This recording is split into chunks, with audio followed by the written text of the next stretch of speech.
Hello everyone, it's Jamal Thomas. Welcome to the Progressive Soapbox. So, Caitlin Johnstone, rogue journalist.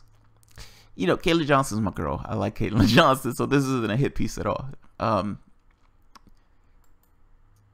But no allegiances. I just disagree. I love her to death, but I disagree with her on this one. Bernie would have won, and you wouldn't have been much better.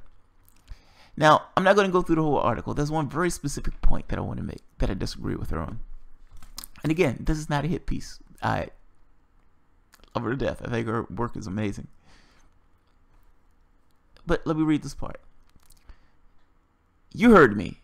In an alternate universe where America had free and fair elections, Bernie Sanders would have crushed Donald Trump and then would have gone on to oversee an administration which continues essentially the same bloodthirsty neoconservative foreign policies abroad and the same neoliberal domestic policies at home that Trump is continuing today, as did Obama before him and a Bush before him. Yeah, of course Sanders wouldn't be making bumbling equivocations about white nationalism on national television, embarrassing the country on Twitter, or pulling out the essentially worthless Paris Agreement. He would have allowed Americans to go on pretending that they were doing something about the looming climate crisis and ignoring their country's massive, gaping racial wound. Yay! More importantly, Sanders would have used his presidential platform to continue calling on economic justice, essentially advocating the same things he's advocating now, but with a bigger voice. This would have gone a lot further towards advancing a real change in America that is actually governmental authority and sped up the nation's movement towards revolution against the oligarchy. But the agenda, too, would have been shut down at every turn. And a system where money equals political power, a ruling class necessarily emerges which must necessarily work towards keeping the public poor in order to continue its rule, since power is relative. The ruling class. Let me explain that part, because that's a mouthful.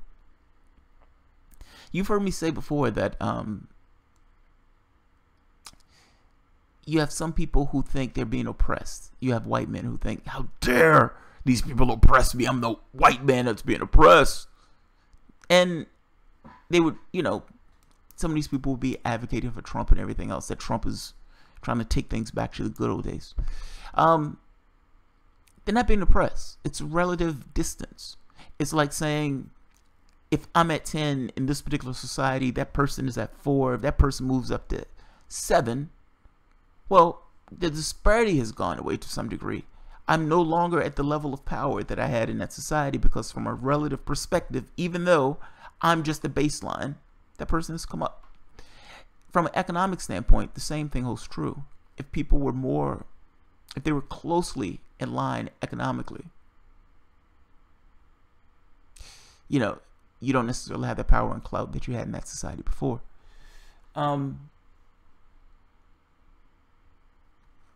you don't have it before. The ruling class would have continued shutting down all movement towards universal health care, living wage, income inequality, because the rule depends upon it. And that's it, really. That's the extent to which Sanders would have differed as a U.S. president from the current chimp in charge. He would have been politically impotent towards facilitating real change, but would have used the bully pulpit to fan the flames of a real revolution. But this would have used a bully pulpit revolution. This is the only reason the plutocrats pushed to sabotage his election. They were never afraid of Bernie. They were afraid of people. They were afraid of you. Now, that last part is true, but I would say that last part somewhat decapitates the other argument. What I mean is, there's a conversation between Sanders and Chris Matthews.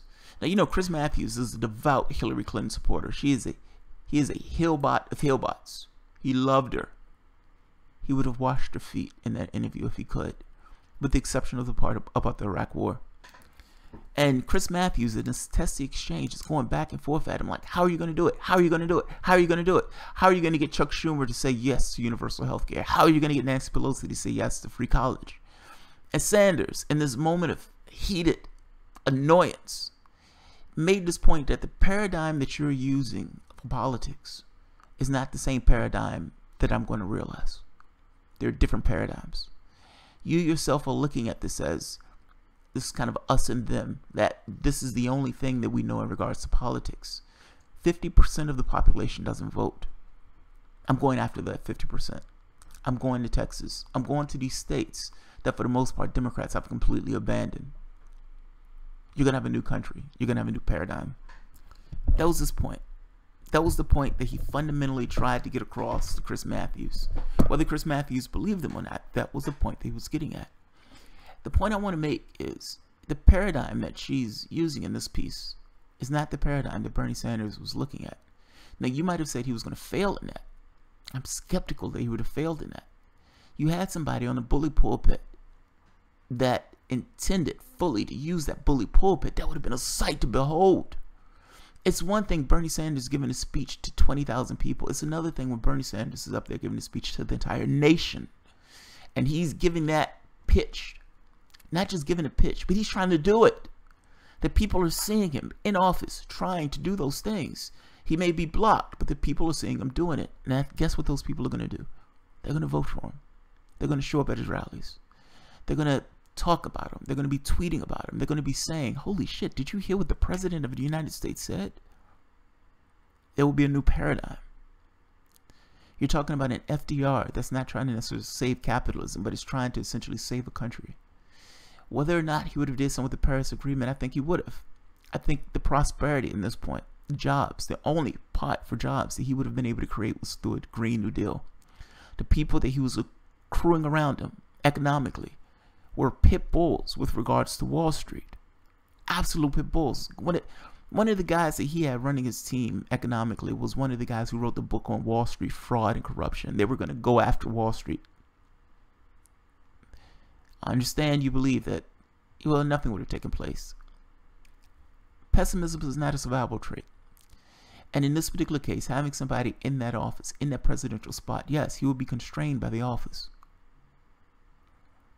But if nothing else, that Donald Trump has shown, the president is a powerful position, particularly when the person wants to use it. Donald Trump is a bumbling idiot. Do you think Bernie Sanders would have been the same? And do you believe that the message that he was putting out that resonated with all of those people, that had all those people at those rallies, this heartfelt message?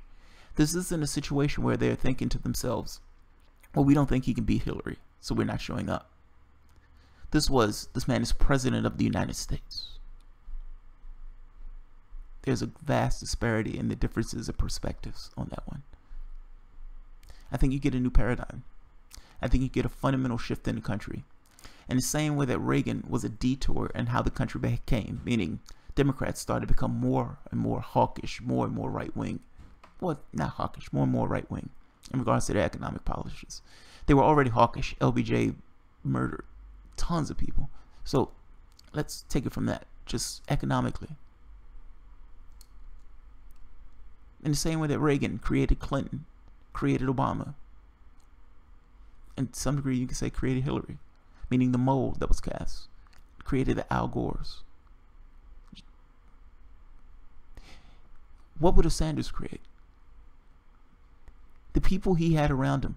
I always say people are policy, meaning if you want to know what a person is going to do, you look at who he has around him. Who is he putting on those economic teams? Who is he putting in regards to his military, foreign policy, and domestic policy? Who's he lining up to take those cabinet positions? If you take a look at the people Sanders was around him, those people were pit bulls. Those people were absolute pit bulls. He had Cornel West to go for him in his steed in regards to the DNC, when they were talking about the platform. And I understand that the platform is bogus. But are you telling me that that's not what he was focused on? He was focused on this idea of uniting the country. I understand this was dealing with economics, but understand Martin Luther King was a socialist. And Martin Luther King full well understood that freedom cannot be achieved unless it's through economics. I'm free, particularly in a capitalistic society, to the degree that I have money to pay for the things that I need. I am not free if I'm stuck in a job that I despise. I'm working 2 jobs a day, meaning 50 hours a day, only to go home and repeat the same thing tomorrow, day after day after day, barely making ends meet, barely making subsistence. How is my life? And yes, my life is different than a slave, so I'm not making that change. I'm just making the point that life is constrained, that life is limited in that sense. That life is extremely limited. I disagree with her on this one. I could be wrong. I could be totally wrong. But I look at the people he had in his cabinet, and he was a true believer. He was a true believer. He full well was going after Wall Street. He full well was going to try to go for a Green New Deal. He had MMTers in his administration. No, he never came out the campaign trail and said it, but it meant that he was going to go for this idea of deficit spending and something else, or potentially try to go for deficit spending. I think he was going to be more ambitious than I think what she thinks it is. And I think Katie is looking at current paradigm. If you look, the edifices that you see around you, they seem permanent. They seem like, oh, these things will always be there. All edifices seem permanent to some degree. Power is what people think power is. The moment that people change their minds, the moment that people take a new perspective in regards to how they see the world and how they see themselves, it all changes. All of this, our current reality, the things that we have in our country that we accept as our day-to-day lives, are purely governed by what we believe we're worth, what we believe we should have. Meaning, the moment that the people change and say, wait a minute, life shouldn't be this particular way, life should be a completely different way, and assert that, it changes. These things aren't these fixed structures, per se. These things can change. These things are malleable. You need a perspective shift in the people of the country, however. Are you telling me that Bernie Sanders is not that perspective shift? A man who calls himself a socialist and who's unapologetic, unabashed at going after the wealth because he himself is not beholden to that exact same wealth. I don't know what his military policies will be. I'm just talking about domestically. I think it's a paradigm shift. So on that particular point, you can have as many millionaires as you want. Ultimately, those millionaires full well understand that the problem is the democratic process, at least for them. Meaning people having input into the process. Because that process constrains them. It constrains capital. So yeah, you buy up the political process. The catch is Bernie Sanders wasn't taking money from those guys. Bernie Sanders was taking money from us. He was being paid by us. If he was going to represent anyone, it was going to be us. He's not beholden to them. And if you have the power of the federal government and you're using the power of the federal government to go after that interest, yeah, I believe he was a true believer. So I may be biased on this front, but looking at the people he was surrounding himself with, I think he was a true believer. I think he was going to try his best. Now, she can say that he was going to be blocked at every turn. That blocked at every turn is purely dependent upon the people who are in those offices. And if Chuck Schumer has the balls enough, Nancy Pelosi has the balls enough, all those other Democrats have the balls enough to say no to Bernie Sanders when he's having all of those people outside their front door screaming at the top of their lungs about the things that they want. When you have that other 50%, hell, 10% of that 50% that doesn't vote engaged in a political process, you have a revolution. You have a revolution. Pessimism is not a survival trait. I give him the benefit of the doubt. I think he could have put it off. So I'll leave it at that. Alright guys, this was going to be a quick one. I didn't necessarily want to linger on this one. I saw her article and I was like, oh! And again, this isn't a shot at Katie at all. I just disagree. Yeah, she's a fucking awesome writer. I don't need to say that. I just don't want there to be any misinterpretation. So I leave it at that. Alright guys, if you enjoy the content, feel free to share, rate, subscribe, and of course you can always support the work through Patreon. Thanks.